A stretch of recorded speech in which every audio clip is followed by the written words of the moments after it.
आज हम देखेंगे रैशनल नंबर का पार्ट 6। अब तक के रैशनल नंबर के पार्ट 1 to 5 में हमने रैशनल नंबर क्या होता है और रैशनल नंबर की अलग अलग प्रॉपर्टीज के बारे में पढ़ा है। अब आज हम रैशनल नंबर से रिलेटेड चैप्टर्स के कुछ क्वेश्चंस देखेंगे, तो आप देखिए। चलिए शुरू करते हैं। हमारे पास एक क्वेश्चन है 2/5 मल्टीप्लाई बाय माइनस का 3/7 माइनस का 1/14 माइनस का 3/7 इंटू 3/5। तो ये हमारे पास सारे रैशनल नंबर है। रैशनल नंबर है P/Q की फॉर्म में है और Q इसमें किसी में भी जीरो नहीं है। इसमें बहुत सारे ऑपरेशंस है, मल्टीप्लाई भी है, माइनस भी है। तो अब मैं कंफ्यूज हो रही हूँ कि मुझे पहले क्या करना है। तो इसके लिए हम सबसे पहले रूल अप्लाई करेंगे, वो करेंगे बोर्डमास रूल। बोर्डमास रूल क्या बोलता है? सबसे पहले ब्रैकेट को सॉल्व करो, उसके बाद डिवाइड करो, उसके बाद मल्टीप्लाई करो, फिर एडिशन एंड लास्ट में आपको करना है सब्ट्रैक्शन। तो हमारे पास तो यहाँ दो ही ऑपरेशन है, या तो मल्टीप्लाई या फिर माइनस। तो आप देखिए मल्टीप्लाई और माइनस में से सबसे पहले क्या करते हैं? मल्टीप्लाई। तो मैं बिना कंफ्यूज हुए जो भी मेरे पास मल्टीप्लाई वाले हैं उनको मैं ब्रैकेट में बंद कर देती हूँ। ये देखिए, इसको इससे मल्टीप्लाई करेंगे, इसको इससे मल्टीप्लाई करेंगे, और यहाँ तो मतलब -1/14। तो इसके इन दोनों के मतलब ये इन दोनों से मल्टीप्लाई नहीं हो रहा है। तो पहले सेपरेटली हम इन्हें सॉल्व कर लेते हैं। तो मल्टीप्लाई को सॉल्व करने का तरीका क्या होता है कि जब ऐसे अपॉन में नंबर हो और बीच में मल्टीप्लाई हो, तो इसको दो तरीके हैं सॉल्व करने के। या तो आप ऊपर वाले नंबर को ऊपर वाले से मल्टीप्लाई करके लिखो और नीचे वाले नंबर को नीचे वाले से मल्टीप्लाई करके अपॉन करके लिख दो, और फिर ऊपर नीचे जो भी सेम टेबल से कट हो रहे हैं, सेम टेबल से डिवाइड हो रहे कर लो। या फिर एक तरीका ये और होता है कि आप नीचे वाले दोनों नंबर को ऊपर वाले किसी भी दोनों नंबर से अगर सेम टेबल में आ रहे हैं तो कट कर सकते हैं। या देखिए 2, 7 सेम टेबल में नहीं आते, या 2, 5 भी सेम टेबल में नहीं आते, या 5, 3 या 7, 2 सेम टेबल्स में नहीं आते। सो हम क्या करेंगे? ऊपर वाले नंबर को ऊपर वाले नंबर से मल्टीप्लाई किया, 3 2 जा 6 और माइनस से तो आ जाएगा -6, 7 5 जा 35। ये हमारा सॉल्व हो गया। ये वाला हम लोग उतार लेंगे एज इट इज। अब हम करेंगे इसे सॉल्व। इसमें भी देखिए ऊपर नीचे कुछ भी कट नहीं हो रहा है जो सेम टेबल में आए। तो 3 3 जा 9, 7 5 जा 35। अब हमारे पास ये आ गया है, एक नंबर है, एक एक नंबर है। अब मैं चाहूं तो इन ब्रैकेट को यहां से रिमूव भी कर सकती हूँ, क्योंकि अब दो दो नंबर नहीं है तो कोई कंफ्यूजन भी नहीं है, एक एक ही साइन है। अब जब ऐसा आपके पास आ जाए कि आपके पास अपॉन में नंबर हो, अभी मैंने आपको बताया कि अपॉन में नंबर हो और बीच में मल्टीप्लाई हो, तो आप ऊपर नीचे नंबर्स को कट कर सकते हैं। सामने वाले नंबर को सामने वाले से मल्टीप्लाई करो, डिनोमिनेटर को डिनोमिनेटर से मल्टीप्लाई करो, और फिर आप बाद में कट कर सकते हैं। बट अगर ऐसा हो कि अपॉन में नंबर हो और बीच में प्लस या माइनस ही हो, तो इसमें एक ही रूल आपको हमेशा ध्यान रखना है कि नीचे वाले जितने भी नंबर है उनका आप ले लेंगे एलसीएम। क्या ले लेंगे? एलसीएम। तो आप एलसीएम लेंगे 35, 14 और 35 का। देखिए एलसीएम लेने की जो बेस्ट प्रैक्टिस होती है वो ये होती है कि हमेशा आप 2 से स्टार्ट करें। अगर इनमें से एक भी नंबर 2 से पूरा पूरा डिवाइड जाता है तो आप 2 से ही शुरू करें। जैसे मैं 2 से स्टार्ट कर रही हूँ।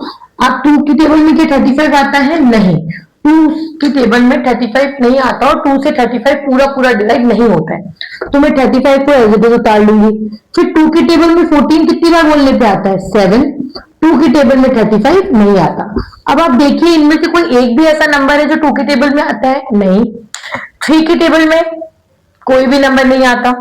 4 की टेबल में नहीं। 5 की टेबल से हम इसे देखेंगे तो 5 की टेबल में 35 आता है 7 बार बोलने पे, बट 5 की टेबल में 7 नहीं आता, तो हम 7 का 7 उतार लेंगे। 5 की टेबल में 35 आता है 7 बार बोलने पे। अब देखिए 7 तो हमारा प्राइम नंबर है, तो प्राइम नंबर कौन होते हैं? जो सिर्फ खुद के टेबल में आते हैं और 1 के टेबल में आते हैं। तो ये तो सिर्फ 7 की टेबल में ही आएगा। सो हमें डायरेक्टली इसे 7 से डिवाइड करना पड़ेगा। तो 7 की टेबल में 7, 1 बार 1 1। तो ये एलसीएम अगर आपको नहीं भी आता है तो आपको तब तक करना होता है जब तक कि सारे नंबर के नीचे 1 1 1 1 1 1 नहीं आ जाता। तो इसका एलसीएम क्या आ गया? 2 × 5 × 7। क्या आ गया है? 2 × 5 × 7। 2 5 जा 10, 10 7 जा 70। तो इसका एलसीएम क्या आ गया हमारे पास? 70।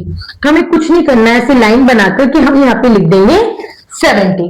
होप आपको इतना समझ में आया होगा कि जब रैशनल नंबर हो, अपॉन में नंबर हो, बीच में प्लस माइनस हो, तो हमेशा इस चीज को आपको ध्यान रखना है कि नीचे जो भी नंबर्स हैं उनका आपको एलसीएम लेना है। अब जो एलसीएम आया उसे हमने ऐसे लिख दिया। नेक्स्ट स्टेप में थोड़ा सा ढंग से सुनना है कि जो पहले नंबर के हर नंबर के नीचे वाला डिनोमिनेटर हमें पहले देखना है कि 35 की टेबल में 70 कितनी बार बोलने पे आता है। 35 की टेबल में 72 टाइम्स बोलने पे आता है, तो आप ऊपर वाले नंबर को 2 से करेंगे मल्टीप्लाई। फिर हम देखेंगे 14 की टेबल में 70 कितनी बार बोलने पे आता है, 5 बार बोलने पे। कितनी बार बोलने पे, 5 बार। तो आप ऊपर वाला जो 1 है उसको किससे मल्टीप्लाई करेंगे, 5 से। फिर ये माइनस का माइनस मैंने यहां लिख दिया। 35 की टेबल में 70 कितनी बार बोलने पे आता है, 2 बार। तो हम 9 को किससे मल्टीप्लाई करेंगे, 2 से। तो -6 इंटू 2 कितना हो जाएगा, -12। 5 1 जा 5, 9 2 जा 18 और अपॉन में आपका आ जाएगा 70। अब देखिए -12 -5 हर दो नंबर के बीच में एक ही साइन है, तो हमें साइन चेंज नहीं करना। अब हम इसको सिंपल, ये ब्रैकेट हम यहां से रिमूव कर सकते हैं क्योंकि एक एक ही नंबर है, तो हमें ब्रैकेट की जरूरत नहीं पड़ेगी। अब आप देखिए माइनस माइनस क्या होता है, प्लस। तो 12 और 5 क्या हो जाएंगे आपके, 17। अब जिसको इंटीजर का कॉन्सेप्ट नहीं आता है तो प्लीज आप पहले मेरा जाकर के इंटीजर वाला वीडियो देखिए, जो 7 मिनट्स का वीडियो है उसका लिंक मैं आपको डिस्क्रिप्शन में दे दूंगी।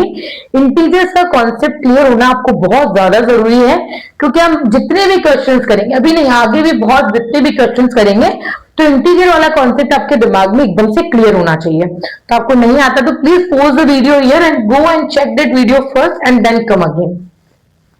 माइनस माइनस क्या होता है, प्लस। तो 12 और 5 को जोड़ा तो क्या आया, 17। लेकिन साइन आएगा 5 और 12 में से बड़ा कौन है, 12। 12 के आगे क्या है, माइनस, तो यहाँ क्या आ जाएगा, माइनस। हमने इन दोनों को तो सॉल्व कर लिया। अब क्या बचा है, -18 और अपॉन में 17। फिर से माइनस माइनस क्या होता है, प्लस। तो आप 17 और 18 को जोड़ेंगे तो क्या आएगा आपका, 35। मैंने माइनस क्यों लगाया है, क्योंकि 17 और 18 में बड़ा है 18। 18 के आगे माइनस है, तो आंसर के आगे भी आएगा माइनस, और नीचे है 70। अब ये माइनस का 35 अपॉन 70 का मतलब ये है कि 70 को आपको 35 से डिवाइड देना है, या आप ऊपर नीचे सेम टेबल से कट कर सकते हैं। जैसे देखिए 35 की टेबल में 35 आता है 1 बार बोलने पे, आगे माइनस था तो मैंने -1 कर दिया है, और 35 की टेबल में 70 आता है 2 बार बोलने पे। अब आप ये तो फर्दर कट नहीं होंगे, so this is our answer. तो होप आपको समझ में आया होगा कि हमें क्वेश्चंस को किस तरह से अप्रोच करके और कैसे उसको सॉल्व करना है। सबसे पहले हम बोडमास रूल हमने लगाया कि हम पहले मल्टीप्लाई करेंगे प्लस, तो हमारे पास यहाँ पे दो ऑपरेशंस थे, मल्टीप्लाई एंड माइनस। तो मैंने देखा मल्टीप्लाई और माइनस में से पहले मल्टीप्लाई होगा, तो मैंने उसको ब्रैकेट में क्लोज किया, मल्टीप्लाई किया। मल्टीप्लाई में आप ऊपर नीचे कट कर सकते हैं, लेकिन ध्यान रखने वाली बात है कि जब अपॉन में नंबर हो, बीच में प्लस या माइनस हो, तो हम इस तरह से एलसीएम लेते हैं। एलसीएम के लिए मैंने आपको बताया कि शुरुआत आप कोशिश करेंगे 2 से, अगर एक भी नंबर जा रहा है तो 2 से ही कोशिश करें, फिर आप फर्दर नंबर्स बढ़ाते जाए। और ये भी ट्रिक कि इसकी टेबल में कितनी बार बोलने पे आता है, जितनी बार बोलने पे आता है उस नंबर से उसी नंबर के न्यूमरेटर को मल्टीप्लाई आपको करना है। और ये इंटीजर वाला कॉन्सेप्ट आया, तो होप आपको समझ में आया होगा कि क्वेश्चन कैसे करते हैं। मिलते हैं फिर से अच्छे से क्वेश्चन के साथ नेक्स्ट वीडियो में। Thank you. आप इसका स्क्रीनशॉट ले सकते हैं।